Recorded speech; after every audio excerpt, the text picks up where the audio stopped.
just wires down all over the place and people having to go in. It reminded me of, you know, my grandfather, who was a lineman for the railroad company. It wasn't called Amtrak back when he was working. In fact, Amtrak would come into fruition as a name, or it was a merger. I don't know what it was, but they renamed, you know, a majority of the railroad business, if you will, Amtrak, after he retired. But it's colder over here. You can feel the bitter salt almost.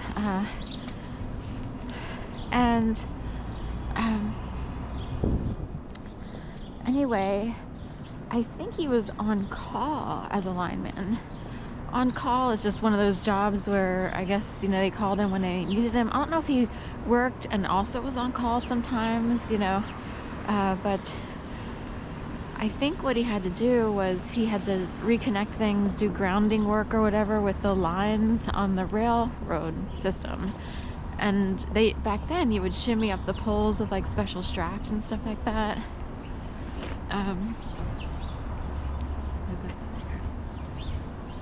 And apparently, according to my mom, he had a scar on his stomach because someone he was working with didn't quite ground perfectly or correctly, and it wound up snapping or whatever, and it caused a scar on his stomach.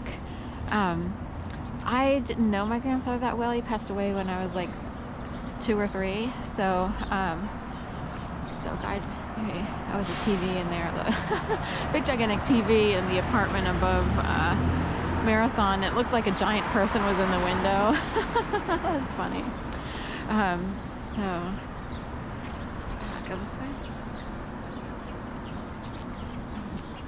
Anyway, so I thought that was interesting that my grandfather had that type of job.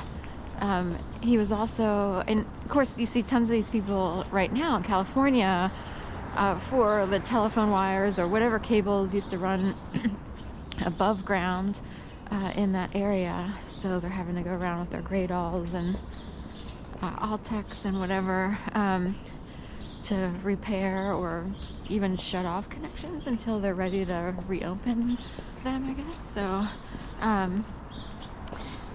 and that'll take a while, it seems. It'll probably be a few years before, because I guess they have to do cleanup, so that's probably a good portion of this year, or, you know, the first like 6 months or so. Kind of curious if they have a timeline on rebuilding, and what kind of messages people got, because if your home burns down, like, immediately someone, you know, first there's all the sadness of losing everything you're attached to, right? It's sort of like having to put all your things in storage and everything, you know, they're forced to lose things. It's not necessarily by choice. And a lot of people who use storage often are forced to use it. There are people who use it because it's almost like something to do, you know, and it's a hobby and so forth and so on. Some people are forced to put their things in storage, or in a way it's similar-ish, you know, it's totally gone, but I'm wondering how many people wondered, like, did they immediately get the message that was positive and hopeful, like, we'll just rebuild, or there'll be some sort of relief efforts, hopefully they could afford insurance and stuff like that. It seems like it almost should be mandatory in that area, like part of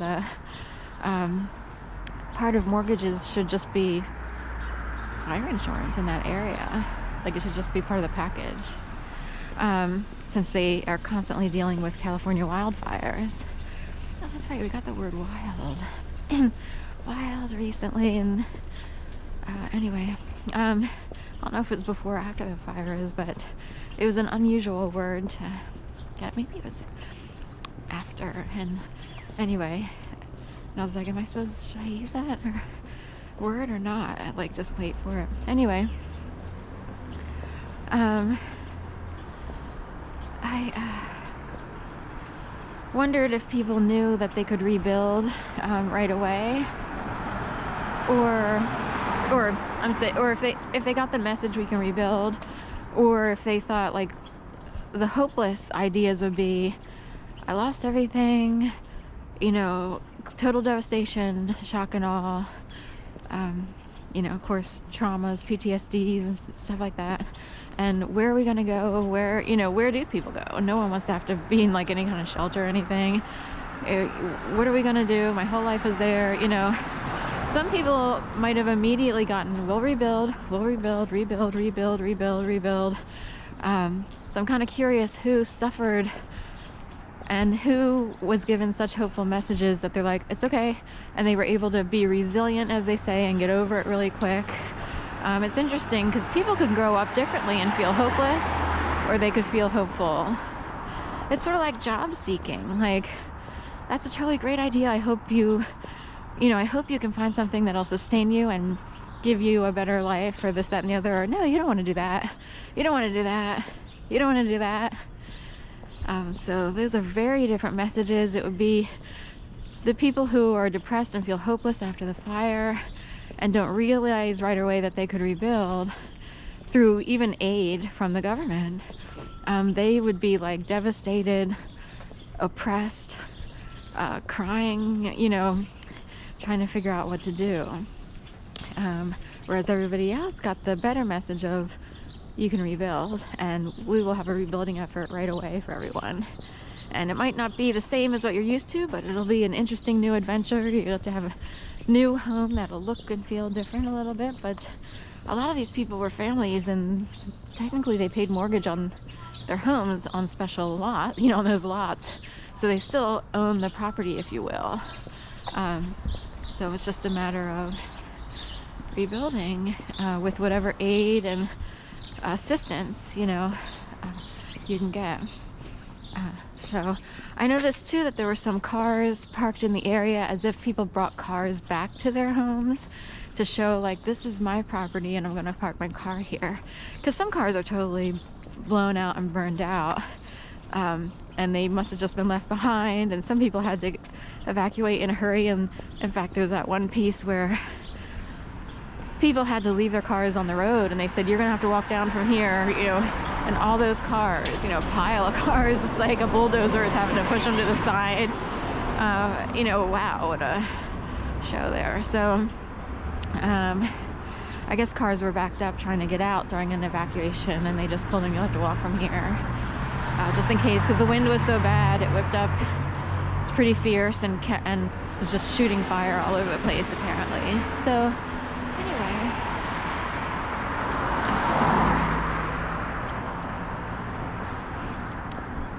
that's the dealio there.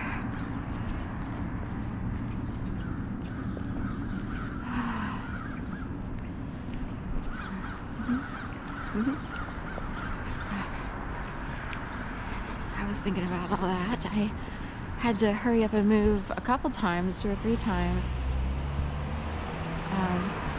And each time had to downsize. Like, it's almost as if I got invisible orders, if you will, from someone saying, we have to get you out of this. It's evacuation time, emergency evacuation, snow route. And this was in 2017. And of course, in my case, I was like, this is totally crazy. Like, people are gonna think, you know, they're gonna think all kinds of things. They're gonna wonder, like, why I've had to do this, and so forth and so on.